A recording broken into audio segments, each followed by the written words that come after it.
A volcano you can hike into, land divers who jump off 100-foot towers with vines tied to their ankles, and a tribe that literally worships Prince Philip.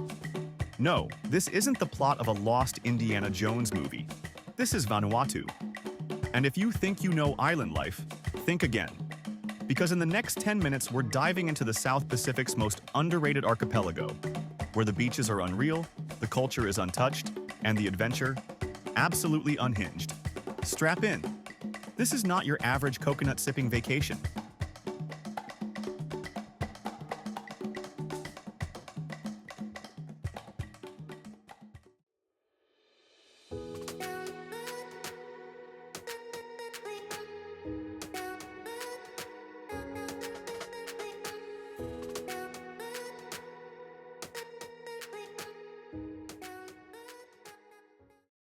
Let's set the stage. Vanuatu is a chain of 80-plus islands scattered like emerald confetti between Fiji and Australia. It's technically in Melanesia, which sounds like a made-up place from Star Wars, but is 100% real. The capital, Port Vila, is on the island of Ifate. And no, it's not pronounced E-fatty, it's A-fa-te. Get it right, or the locals will gently smile and judge you. So why haven't you heard of Vanuatu? Because it doesn't shout. It doesn't beg tourists to come visit.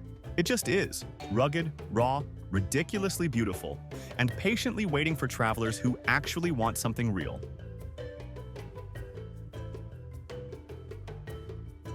Mount Yasur, on the island of Tanna, is what happens when Mother Nature forgets to install a safety rail. It's one of the most accessible active volcanoes on Earth. You can literally stand on the crater rim and watch lava explode into the sky like angry fireworks. No fences, no red tape.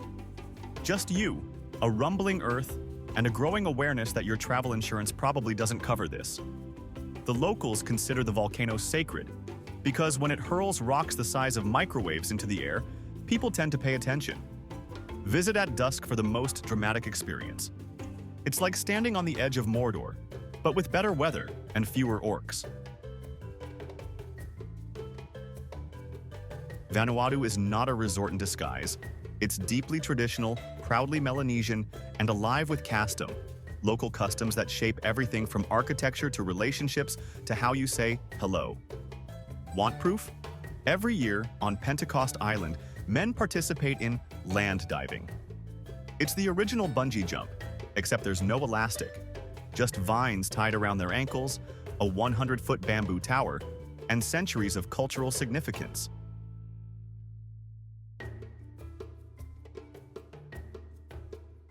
Then, there's the John Frum movement on Tanna, where locals believe a messianic American figure will return bearing gifts. And yes, there really is a tribe that reveres the late Prince Philip as a divine being. You can't make this stuff up. This isn't some staged luau. This is culture, lived and real. Respect it, and you'll get to see a side of island life that's been preserved for generations. Let's get superficial for a moment. Vanuatu's beaches? Stupidly beautiful. You've got Champagne Beach on Espiritu Santo, where the sand is so white it could blind you. The water sparkles like, you guessed it, champagne, and if you squint, you might actually believe you're in a screensaver. Then there's Port Olry, a sleepy village with lagoon blue water, palm trees doing yoga poses, and just enough beach shacks to keep you fed with fresh lobster and cold beer. The kicker? You'll probably have it all to yourself. Vanuatu's lack of mass tourism means even the most postcard-perfect beaches are often empty, save for the occasional local kid doing backflips into the sea like it's no big deal. If you're into diving, Vanuatu is basically flexing on the rest of the Pacific. The SS President Coolidge, a massive World War II troop ship sunk off Espiritu Santo, is one of the world's top wreck dives. We're talking trucks, guns, chandeliers, even porcelain toilets, preserved like a haunted underwater museum. Not into haunted metal? The reefs here are bursting with life. Coral gardens, sea turtles, reef sharks, and the occasional dugong. Imagine if a manatee fell in love with a sea unicorn. Snorkelers, don't worry, you're not left out. Hideaway Island even has an underwater post office. Yes, you can snorkel down, post a waterproof postcard, and confuse your future self 6 months later.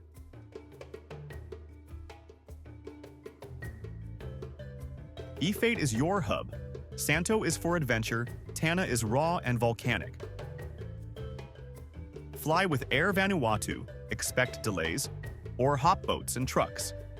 Don't rush, less is more. Try Lap Lap, the yam and coconut national dish. Markets brim with tropical produce, and Vanuatu's grass-fed beef rivals Sydney's best steaks. Vanuatu isn't fast or flashy. It's calm, authentic, and rooted in community. People actually smile, kids still play outside, and strangers will walk you where you need to go. Tourists aren't the center of attention here, and that's the charm. Forget Wi-Fi. This is about slowing down and reconnecting. The dry season, May to October, is best, while November to April is hot, wet, and sometimes dramatic with cyclones. Stays range from private island resorts to simple beach bungalows, no towering hotels. Locals juggle Bislama, English, and French, often all at once. ATMs are limited, credit cards unreliable, so bring cash and a relaxed mindset.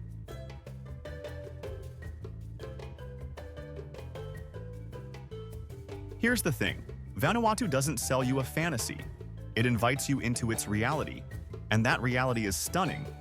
Yes, but also wild, raw, and deeply human.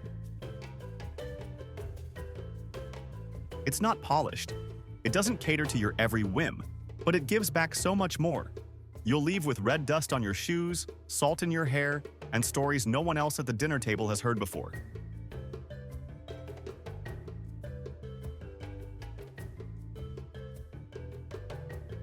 You'll wonder why more people don't come here, and then secretly hope they don't. Because Vanuatu? It's a secret better kept.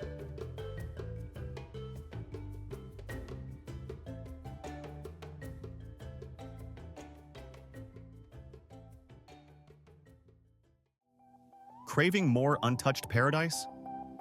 Check out our guide to the Tobago Cays next, an island chain where the water is as impossibly blue as Vanuatu's lagoons, and every beach feels like it's waiting just for you.